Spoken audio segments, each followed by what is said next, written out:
Did you know that not a single member of today's British royal family carries the male line DNA of the ancient kings of England? It sounds shocking, but it's true. The story of how the royal bloodline got so tangled is a fascinating journey through history, filled with twists, turns, and some very strategic marriages. Let's rewind all the way back to 1066.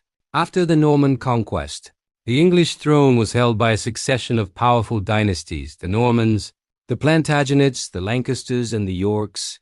These were the kings we read about in Shakespeare, ruling for centuries.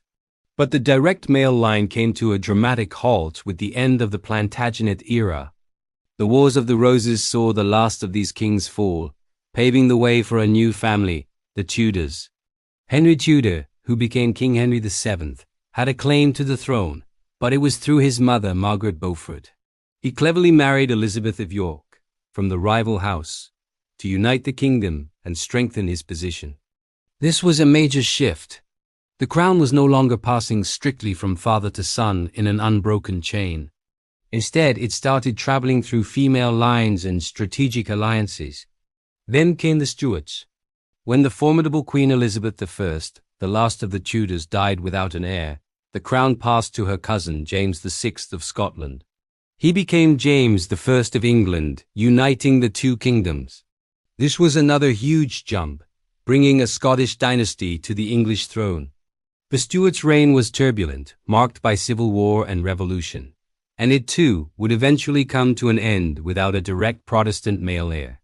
This led to one of the most significant moments in this story, the Glorious Revolution of 1688. The Protestant Parliament, wary of the Catholic King James II, invited his Protestant daughter Mary and her Dutch husband William of Orange to take the throne.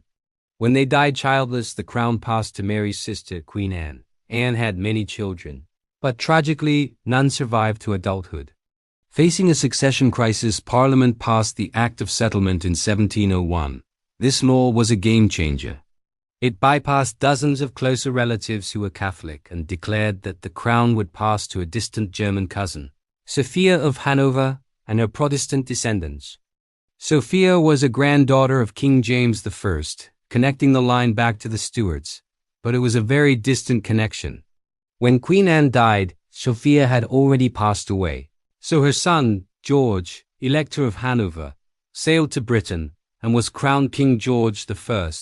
He didn't even speak English. This was the beginning of the House of Hanover, a German dynasty ruling Britain. This is the direct ancestry of today's royal family.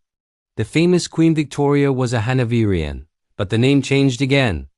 Because of anti-German sentiment during World War I, Queen Victoria's grandson, King George V, made a brilliant PR move.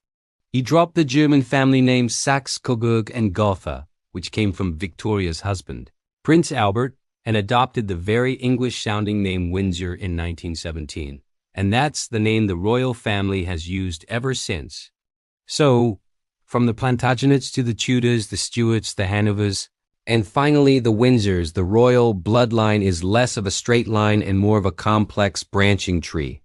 It's a story of power, politics, and survival, where female lines in parliamentary decisions have been just as important as father-to-son succession.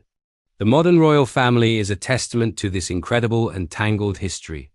Thanks so much for watching. If you found this journey through royal history as interesting as I did, please give this video a like, and don't forget to subscribe for more fascinating stories. See you next time.